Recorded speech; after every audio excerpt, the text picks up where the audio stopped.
Hello बच्चों, स्वागत है आपका मेरे इस चैनल पे। आज हम जो बात करने वाला है एसएससी बोर्ड का क्लास 10th का मैं लेकर आया हूँ। क्लास 10th का शॉर्ट रिवीजन। मैराथन के चक्कर में मत रहो कि इनके वीडियो देख रहे हो आप 3-3 घंटे का, इतने बड़े बड़े वीडियो देख रहे हो, टाइम वेस्ट कर रहे हो। इससे अच्छा आपको मैं छोटा छोटा वीडियो बनाया हूँ जो आपको काफी जल्दी रिवीजन करने में मदद करेगा, क्योंकि टाइम बिल्कुल नहीं है, एक दिन का गैप मिला है।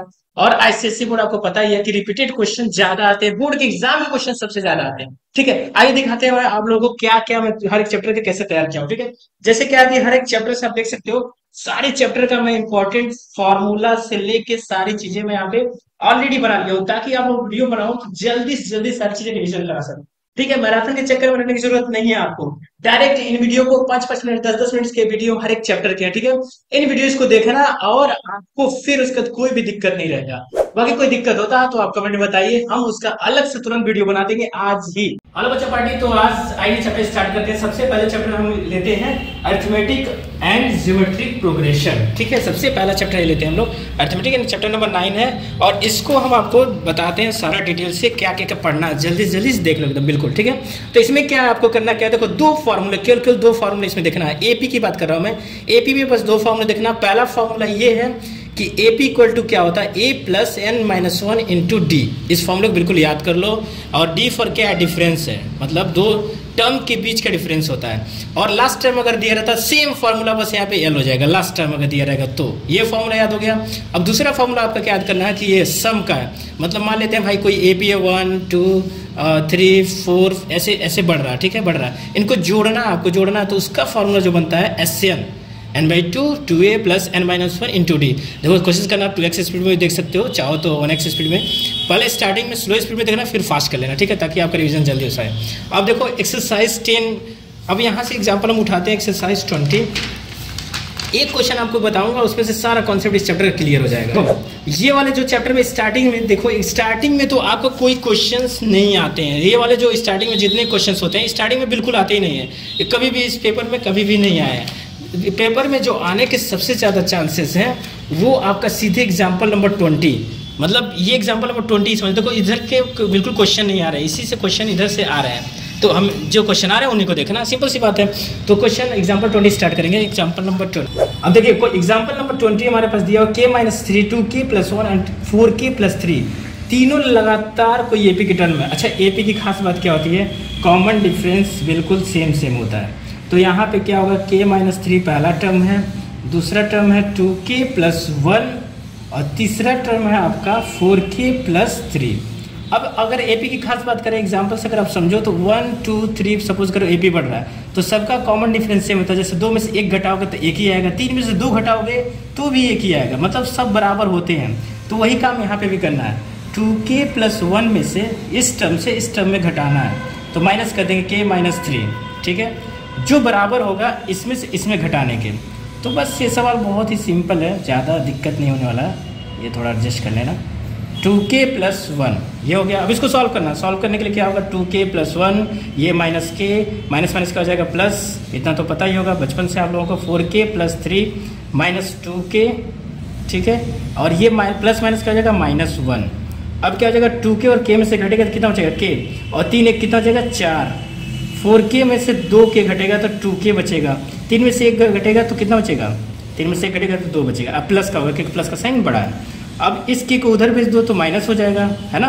अब 2 को इधर भेज दो तो भी माइनस हो जाएगा, क्योंकि प्लस का माइनस होता है। तो 4 में से 2 घटेगा 2 और 2 में से 1 k घटेगा तो k। तो k इक्वल टू हमारी वैल्यू आ गई 2। तो आप देख सकते हो k की वैल्यू 2 है यहाँ पे। और लास्ट में आपको जरूर ऐसे लिखना है, hence the value of k is 2। समझ में आ रही बात, क्योंकि बोर्ड का एग्जाम दे रहे हो, मजाक की बात नहीं है। क्लियर, एक क्वेश्चन क्लियर हुआ।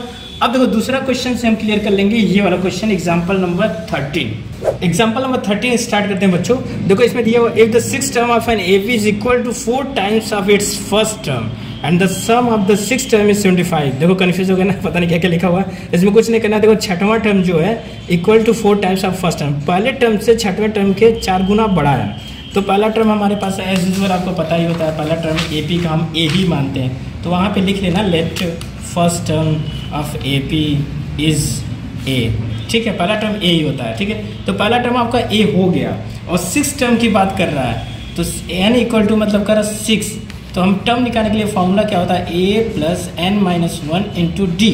ठीक है, तो यहाँ पे हम रख देंगे n की जगह 6, तो 6 - 1 इंटू डी मीन्स हमारे पास 6 टर्म जो होगा 6 में से घट जाएगा 5d, तो एक ये मिल गया 81। कौन 4 गुना है? ये 4 गुना करना है, ये 4 गुना है तो इसमें 4 गुना करना पड़ेगा तभी तो इक्वल करोगे आप। तो a + 5d आपके पास इक्वेशन बनेगा 4 × a, क्योंकि ये 4 गुना है तो इसमें 4 गुना करोगे तभी तो दोनों बराबर लिख सकते हो। समझ में आ रही बात? मेरे ख्याल से आ गई। तो अब देखो 4a है तो आप क्या करना है, a को उधर भेज दो तो क्या हो जाएगा 4a में से 1 घट जाएगा और 5d उधर जाएगा तो -5d हो जाएगा, इधर 0 बचेगा, कुछ नहीं बचेगा। तो 4 में से 1 घटेगा तो 3a बचेगा -5d = 0। आपके पास एक इक्वेशन बन चुका है।